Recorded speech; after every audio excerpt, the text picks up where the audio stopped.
Connaître, c'est se souvenir. Voilà une phrase de Platon qui, en quelques mots, résume une vision radicale et profonde de la connaissance.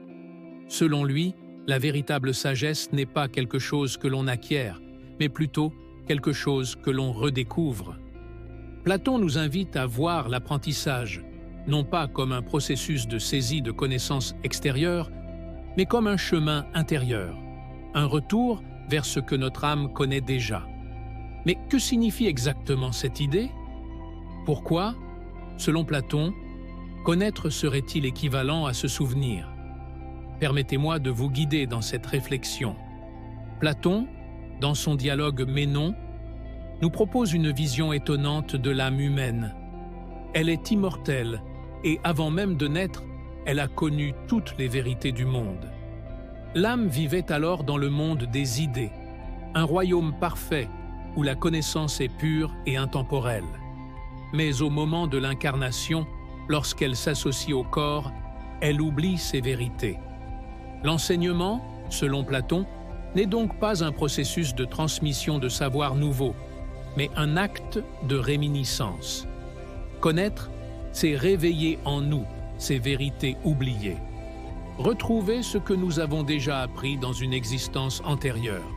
Platon nous donne un exemple frappant de cette réminiscence dans Ménon. Il raconte l'histoire d'un jeune esclave, n'ayant reçu aucune instruction en géométrie, mais qui, sous les questions de Socrate, parvient à résoudre un problème géométrique complexe. Ce n'est pas grâce à un enseignement formel qu'il apprend, mais par un acte de redécouverte, comme s'il se souvenait de ce qu'il avait su auparavant, dans une autre vie. Ce processus, vous le voyez, n'est pas un simple apprentissage externe. Ce n'est pas l'esclave qui apprend quelque chose de nouveau. C'est la connaissance qui émerge en lui, comme une fleur qui se déploie après avoir été enfouie longtemps dans l'obscurité. Et, parfois, nous ressentons cela, n'est-ce pas? Lorsqu'une idée ou une vérité nous semble étrangement familière, comme si nous l'avions toujours su, même si nous ne l'avions jamais entendue avant. Cette sensation peut être un reflet de ce que Platon appelle la réminiscence. Cette vision de la connaissance a des implications profondes pour notre manière d'apprendre et de découvrir la vérité.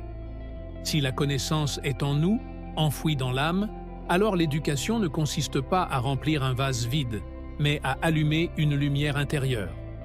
L'enseignant ou le philosophe n'est pas celui qui nous apporte un savoir extérieur, mais celui qui nous aide à éveiller ce qui est déjà présent en nous. Ce processus est un retour à soi, une réappropriation de nos propres vérités profondes. Et cela va plus loin. Si la vérité réside en nous, cela signifie qu'elle ne peut être imposée de l'extérieur. Elle ne peut être que retrouvée, redécouverte par l'introspection, la réflexion, le dialogue intérieur. La philosophie, alors, devient cette quête constante de retour à soi, un chemin qui ne mène pas vers un savoir extérieur, mais vers la redécouverte de ce que nous avons toujours su au fond de nous. La sagesse, selon Platon, n'est pas simplement la connaissance des faits ou des événements. Elle réside dans notre capacité à renouer avec ces vérités universelles, ces idées, que l'âme a connues avant de se retrouver dans ce monde matériel.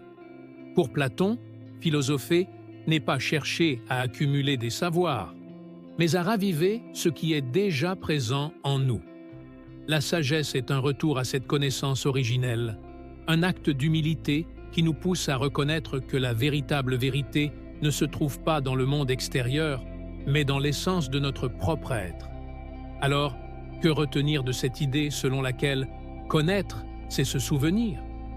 Platon nous invite à comprendre que la connaissance ne se trouve pas dans un savoir extérieur que l'on acquiert, mais dans un retour vers l'essence même de ce que nous sommes. Connaître, c'est redécouvrir, se souvenir de ce que nous avons toujours su. La philosophie, dans cette perspective, devient un chemin de réminiscence, où nous ne faisons pas que découvrir le monde, mais nous redécouvrons notre propre sagesse intérieure. C'est en nous souvenant de ce que nous avons oublié que nous pouvons réellement connaître la vérité.